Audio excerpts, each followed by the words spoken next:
Hello बच्चों, स्वागत है मेरे चैनल पे। मैं नितिन पांडे आपका स्वागत करता हूँ हमारे और आपके चैनल पे। ठीक है, तो आज हम नया चैप्टर स्टार्ट करने वाले हैं। जैसे कि हम जानते हैं मेरी हमारी सीरीज़ जो चल रही है वन शॉट की, कि वन शॉट में हम पूरा चैप्टर कंप्लीट करने वाले हैं। ठीक है, तो शुरुआत करते हैं बायोलॉजी से, और बायोलॉजी के first chapter classification of plant से 9th स्टैंडर्ड का चालू करते हैं। और इसको मैं पढ़ाने वाला हूँ। कौन पढ़ाने वाला है? नितिन पांडे।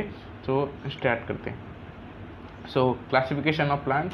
तो बच्चों एकदम शांत हो जाओ, एकदम अपने दिमाग को केंद्रित करो इस बात पे कि हमें ये चैप्टर जल्दी से जल्दी ख़त्म करना है। तो इसमें हम 3 पॉइंट्स में पूरा चैप्टर समराइज करेंगे। किंगडम प्लांटे के बारे में, सब किंगडम जिम्नोस्पर्म और सब किंगडम एंजियोस्पर्म। लिविंग ऑर्गेनिजम्स तो मैं लाइन वाइज चलूँगा, क्योंकि जानते हो टेक्स्ट बुक का इंपॉर्टेंस कितना है। आपके जो बोर्ड के एग्ज़ाम, मतलब जो आपके नॉर्मल स्कूल लेवल पे एग्ज़ाम्स होंगे, उनमें ये टेक्स्ट बुक का बहुत महत्व होता है कि सारे क्वेश्चन टेक्स्ट बुक से मिलते हैं। ठीक है, तो चलिए जोश में आते हैं और स्टार्ट करते हैं। तो कैन यू रिकॉल आ गया है। तो सबसे पहला क्वेश्चन पूछा है, how have living organism been classified. Living organism कैसे क्लासीफाई हुए हैं? तो लिविंग ऑर्गेनिज्म इवोल्यूशन के आधार पे क्लासीफाई हुए हैं। तो the basis of the classification of living organisms is according to the evolution. Evolution क्या होता है कि विकास कैसे हुआ है। जैसे बंदर से इंसान बना, तो इट इज़ एन इवोल्यूशन। तो इसको ही इवोल्यूशन, मैं लेम लैंग्वेज में बात कर रहा हूँ। इसका मतलब कि मैं मतलब पूरी डेप्थ में नहीं जा रहा हूँ, नहीं तो मुझे पूरा इवोल्यूशन का प्रोसेस मालूम है, लेकिन उसको जानने की आपकी कोई ज़रूरत नहीं है। आप 9th स्टैंडर्ड में हो, आपको जितना चाहिए उतना मैं आपको बता के छोड़ दे रहा हूँ। आपको अगर ज़्यादा पढ़ना है देन आप फर्दर 11th-12th की बुक्स पढ़ सकते हो। ठीक है, 12th में है वैसे evolution. You have already studied kingdom Monera, Protista and fungi of the 5 kingdom classification system propose by Robert Whittaker in 1969 for the study of living organism. आप सभी को पहले ही पढ़ा दिया गया है 5 किंगडम ऑफ क्लासिफिकेशन जो रॉबर्ट विटेकर को द्वारा गए थे। उनमें से 3 जो बेसिकली किंगडम्स हैं उनको पढ़ा चुके हैं आपको, Monera, Protista and fungi. Monera, protista, fungi क्या है?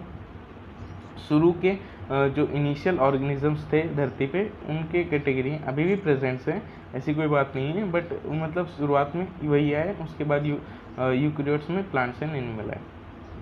तो मोनेरा में कौन आता है? बैक्टीरिया आते हैं। बैक्टीरिया कौन से? Prokaryotic bacteria. प्रोक्रियोटिक बैक्टीरिया का मतलब क्या है? उनका सेल प्रोक्रियोटिक नेचर का है, मतलब सेल में बेसिकली उनके सेल में वेल डिफाइंड न्यूक्लियस नहीं। देन प्रोटिस्टा की बात करते हैं, यूक्रियोट्स में आते हैं। इनका यूक्रियोट से मतलब इनका यूक्रियोटिक सेल होता है। और देन फंजाई भी यूक्रियोट्स में आते हैं, और फंजाई का भी बेसिकली सेल यूक्रियोटिक सेल होता है। आगे बढ़ते हैं, what are the hidden secrets of the kingdom Plantae which are आगे बढ़ते हैं, रुको एक सेकेंड। हाँ,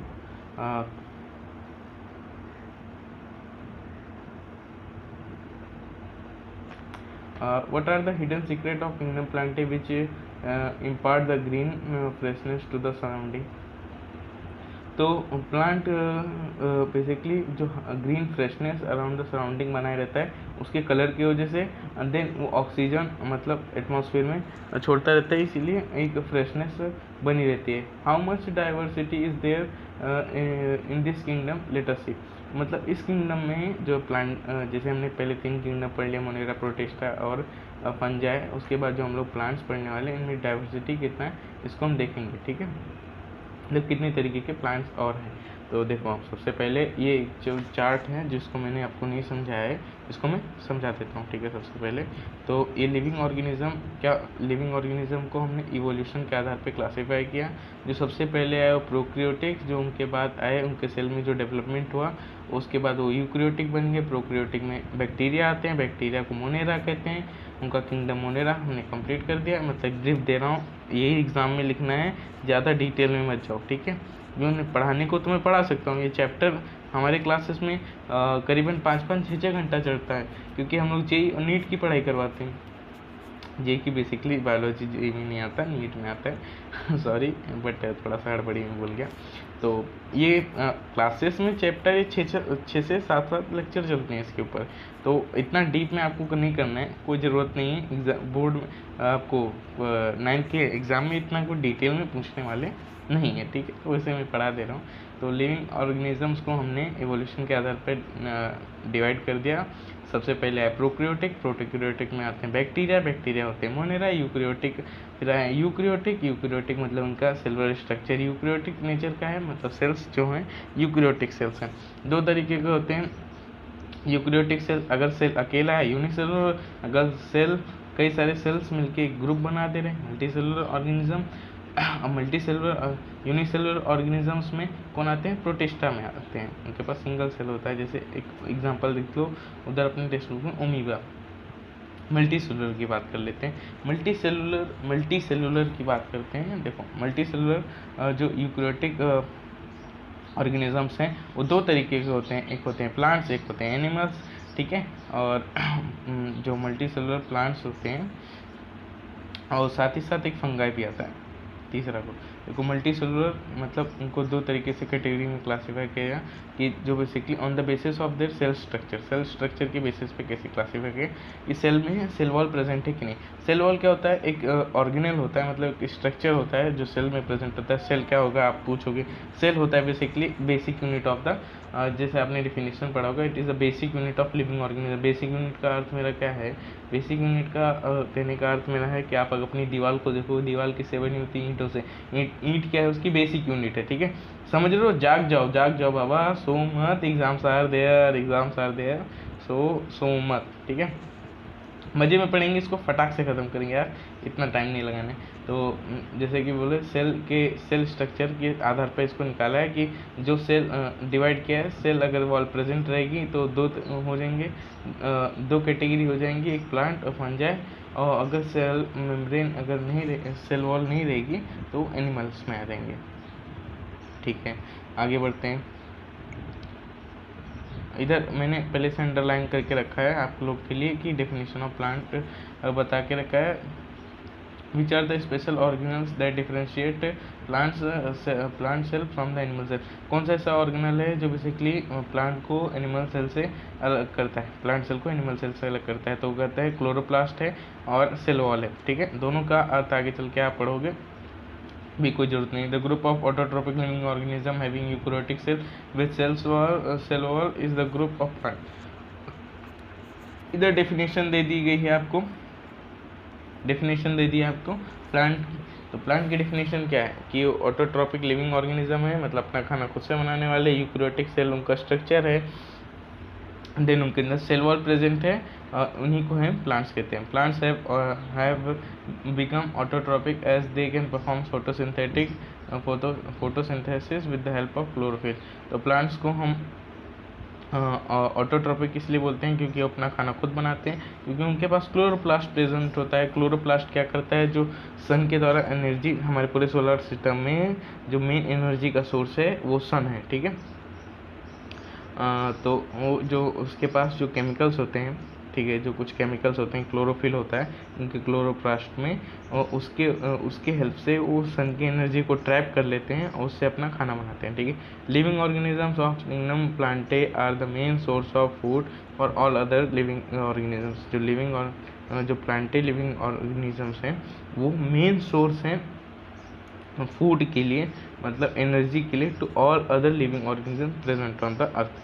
बेसिस ऑफ क्लासिफिकेशन क्या है, किस आधार पे हम बेसिकली प्लांट्स को क्लासीफाई करते हैं वो देखते हैं, ठीक है। द प्रेजेंस और absence of organ is the first criteria for the classification of the plant. तो प्लांट के क्लासिफिकेशन के लिए सबसे पहला क्राइटेरिया है कि कोई ऑर्गन प्रेजेंट है कि अब्सेंट है। जैसे फ्लावर प्रेजेंट है कि अब्सेंट है, बिना फ्लावर वाले प्लांट भी होते हैं, फ्लावर वाले प्लांट भी होते हैं। ऐसे कई सारे ऑर्गन हैं, फ्लावर ही नहीं, ऐसे कई सारे ऑर्गन्स हैं, अभी सबका नाम आपको याद रखना नहीं है, ठीक है, क्योंकि वन शॉर्ट लेक्चर है और इतना मैं बता भी नहीं सकता, क्योंकि 5-5 लेक्चर ये सब चलते हैं चैप्टर, और इतना ज़रूरी भी नहीं, ये सब पूछे भी नहीं आता। द प्रेजेंस और absence of separate conducting tissue for conduction of water and food is the next consideration for classification.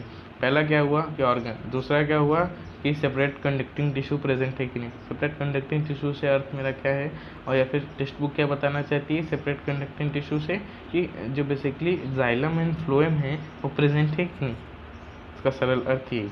ऐसा लिखा है कि बच्चे समझ ही ना पाए, ठीक है। तो मैं समझाता हूँ आपको। Do the plant bear seed, मतलब प्लांट के पास जो प्लांट जो बीज होता है उसको ऊपर उसको देता है कि नहीं, मतलब उसके पास सीड्स हैं कि नहीं है, ये देखना है। जैसे गुलाब थोड़ी वो बिया देगा, तो इस तरीके से क्लासिफिकेशन है। वैसे गुलाब का क्या है, गुलाब तो बिया देता है, ऐसी बात नहीं है, उसके भी सीड्स होते हैं, ठीक है। नहीं नहीं नहीं, उसके सीड्स नहीं होते, और उसको ग्राफ्टिंग करते हैं, मतलब उसका एक गुलाब का अगर ब्रांच काट के उसको लगाते हैं, सॉरी सॉरी सीड नहीं होते। तो मतलब मेरा एग्जांपल है कि सीड देते कि नहीं, जैसे अपना गेहूँ रहता है वो सीड देता है। तो पहला कंसिडरेशन क्या हुआ, ऑर्गन प्रेजेंट है। दूसरा कंसिडरेशन कंडक्टिंग टिश्यू प्रेजेंट है वाटर फूड के लिए। तीसरा कंसिडरेशन है सीड्स प्रेजेंट है। If they do then whether the seeds are enclosed by the fruit और not. It is also important criteria for the classification. अगर वो सीड देते भी हैं तो उनके सीड्स बेसिकली कवरिंग, जो जैसे आप फूड खाते हो, सेब खाते हो या फिर चलो मैंगो खाते हो, मैंगो खाते हो तो मैंगो के ऊपर फ्रूट रहता है, जो आप बाहर का चीज़ खाते हो, देन उसके अंदर गिसली निकलती है, तो उसमें कवरिंग प्रेजेंट है कि नहीं, मतलब फ्रूट प्रेजेंट है कि नहीं। Finally plants are group depending on the number of cotyledons in the. जैसे आप चने के दाने को, चने के सीड को लोगे, उसको अगर पकड़ोगे, उसको अगर दो भाग में करोगे तो दो छोटे छोटे कटोरे जैसे निकल जाते हैं, मतलब ऐसा दाल जैसे जैसे छोटे छोटे दो भाग निकल जाते हैं। तो अगर दो निकलते हैं तो डाइकोटिलिडोनस, अगर सिंगल है तो मोनोकोटिलिडोनस, मतलब ठीक है, उनको मोनोकोटिलिडोन और डाइकोटिलिडोन के आधार पे निकालते हैं, ठीक है। तो हमने अभी तक 3 क्राइटेरिया देख लिया है। पहला क्राइटेरिया हो गया बेसिकली ऑर्गन प्रेजेंट है कि नहीं, दूसरा कंडक्टिंग टिश्यू है कि नहीं, separate for the conduction of food and water, वो हमने देखा। तीसरा क्राइटेरिया देखा सीड प्रेजेंट है कि नहीं, और चौथा क्राइटेरिया देखा कि अगर सीड प्रेजेंट हैं तो क्या वो फ्रूट के अंदर हैं कि फ्रूट के बाहर है। जैसे गेहूँ और मैंगो में क्या होता है, कवरिंग होता है, और गेहूँ में बेसिकली कवरिंग नहीं होती। और उसके बाद हमने देखा कि अगर सीड प्रेजेंट है उसमें अगर कवरिंग है कि नहीं, देन वो सीड किस तरीके का है, मोनोकोटिलिडोनस है कि डाइकोटिलिडोनस है। At higher level of plant classification different characters are considered for the classification. Example, depending on the absence or presence of flower, fruit, plant are classified as cryptogams or phanerogams. So मैं आगे पढ़ता हूँ, फिर एक साथ समझाता हूँ। Depending upon whether the seeds are enclosed within the fruit और not, phanerogams are classified as gymnosperm or angiosperm. Angiosperm are further classified as monocot and dicot depending on the number of cotyledons in the seed.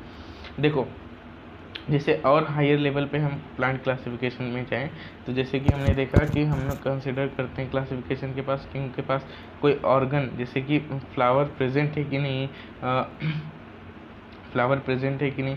Different characters are considered for classification. Example, depending on the absence और presence of flower, fruit and seeds, plants are classified as cryptogams and phanerogams. अब देखो cryptogams क्या होते हैं, old होते हैं, इनके अंदर बेसिकली ना फ्लावर्स होते हैं, ना फ्रूट्स होते हैं और ना सीड्स होते हैं, ठीक है। और फेनेरोग्राम्स क्या होते हैं, इनके पास बेसिकली सब होते हैं, फ्लावर्स होते हैं, सीड्स होते हैं और बेसिकली इनके पास फ्लावर्स होते हैं एंड देन सीड। फ्रूट भी किस फेनेरोग्राम में, मतलब फ्रूट तो होता है, समझो मेरी बात समझो, मैं थोड़ा सा भावनाओं में बह जाता हूँ। लेकिन देखो, जो बेसिकली क्रिप्टोगेम्स एंड फेनेरोगेम्स का जो प्लांट है उनको क्लासीफाई किया गया है क्रिप्टोगेम्स और फेनेरो। अब क्रिप्टोगेम्स क्या है, हाँ देखो क्रिप्टोगेम्स क्या हैं, जिनके पास बेसिकली फ्लावर नहीं होते, क्रिप्टो मतलब they don't have flowers, fruits भी उनके पास नहीं होते हैं और सीड्स भी उनके पास नहीं होते हैं। और फेनेरोगेम्स के पास ये तीनों होता है। Depending on whether the seeds are enclosed in fruit और नॉट, मतलब इस आधार पे कि उनका जो फ्रूट होता है, उनका जो सीड होता है वो फ्रूट के अंदर है कि नहीं। फेनेरोग्राम्स मतलब क्रिप्टोगेम्स और फेनेरोग्राम्स के अंदर हमने डिफरेंस देखा कि अगर प्लांट के अंदर फ्लावर फ्रूट और सीड है तो वो बेसिकली आएगा फेनेरोग्राम्स में। अगर उनके अंदर ये नहीं है तो आगे क्रिप्टोगेम्स में। देन आगे फर्दर क्लासीफाई किया गया है फेनेरोग्राम्स को एज ए कि उनके पास फ्रूट जो सीड है वो फ्रूट के अंदर है कि नहीं है, उस आधार पे जिम्नोस्पर्म और एंजियोस्पर्म में क्लासिफाई कर दिए गए। Angiosperms are further classified as monocots और dicot depending on the number of cotyledons in the seed. जैसे आगे चल के इस आधार पे फेनेरोग्राम्स को और क्लासिफाई किया गया है कि उनके जो सीड हैं उनमें उनको जो अगर तोड़ो तो अगर दो मतलब कटोरी जैसे स्ट्रक्चर देखें, जिस चने को तोड़ोगे तो दो कटोरी जैसे स्ट्रक्चर, मोनोकोट है कि डाइकोट है। ठीक है, ये हो गया खत्म इधर तक। तो मैं पूरा समराइज कर दूं बेसिस ऑफ क्लासिफिकेशन को। देखो पूरा समराइज करता हूँ मैं कि सबसे पहला बेसिस ऑफ क्लासिफिकेशन है कि उनके पास बेसिकली ऑर्गन प्रेजेंट है कि नहीं। ऑर्गन से अर्थ है मतलब फ्लावर या फ्रूट ऐसा कुछ समथिंग। देन हमने देखा कि सेपरेट कंडक्टिंग टिश्यूज से मेरा अर्थ क्या है, जाइलम एंड फ्लोएम प्रेजेंट है कि नहीं। Then whether the plant bear seed, मतलब अगर वो सीड देते हैं कि नहीं। जैसे गुलाब का हमने गेहूं का एग्जांपल ले लिया था, फिर गुलाब मैंगो का एग्जांपल ले लो। देन हमने देखा अगर वो सीड देते भी हैं तो उनके सीड्स क्या फ्रूट में इंक्लोज्ड हैं। जैसे मैंगो, मैंने वीट का एग्जांपल लिया था, मैंगो का बेसिकली क्या रहता है, इंक्लोज्ड रहता है। और जो बेसिकली गेहूँ रहता है उसका इंक्लोज्ड नहीं रहता है। ठीक है, उसके बाद मैंने आगे बढ़ाया आपको कि अगर जो सीड अगर इंक्लोज्ड हैं कि नहीं। देन आगे मैंने पढ़ा है generally plants are group depending on the number of cotyledons. उसके बाद हमने देखा कि सीड को फर्दर क्लासिफाई किया, सीड के आधार पे फर्दर प्लांट को क्लासिफाई किया कि उनके सीड जो हैं वो मोनोकोटलीडोनस मतलब एक ही उनका। जैसे आप अगर देखोगे कई सारे प्लांट्स के मतलब उनको अगर सीड को तोड़ोगे उनको दो भाग नहीं मिलेगा, तो दो भाग नहीं मिला अगर उसका मतलब जैसे अगर चने को तोड़ोगे तो चने का दो भाग मिलेगा, दो कटोरी जैसा मिलेगा, लेकिन किसी किसी का नहीं मिलता, तो कोई सीड का नहीं मिलता। तो इन ऑर्डर उसको फर्दर क्लासिफाई किया गया मोनोकोट और डाइकोट। अब इधर आपको जो सेकंड पैराग्राफ दिया इसमें पूरा एलोबरेट कर दिया गया है, पूरा प्लांट किंगडम का समरी दे दिया गया है किस तरीके से क्लासिफाई किया गया। अब देखो सबसे पहले देखा गया कि कोई फ्लावर जैसे कोई ऑर्गन प्रेजेंट है कि absent. Flower, fruit and seed ये प्रेजेंट होते हैं फेनेरोग्राम्स में और ये प्रेजेंट नहीं होते क्रिप्टोगेम्स में। ये प्लांट को फिर क्लासिफाई किया गया क्रिप्टोगेम एंड फेनेरोग्राम्स में। अब फेनेरोग्राम्स को फर्दर क्लासिफाई किया, फेनेरोग्राम्स जो प्लांट है इनको फर्दर क्लासिफाई किया गया कि उनका सीड जो है बेसिकली इंक्लोज है फ्रूट में नहीं इंक्लोज। अगर इंक्लोज्ड है तो एंजियोस्पर्म में, अगर इंक्लोज नहीं है तो जिम्नोस्पर्म में।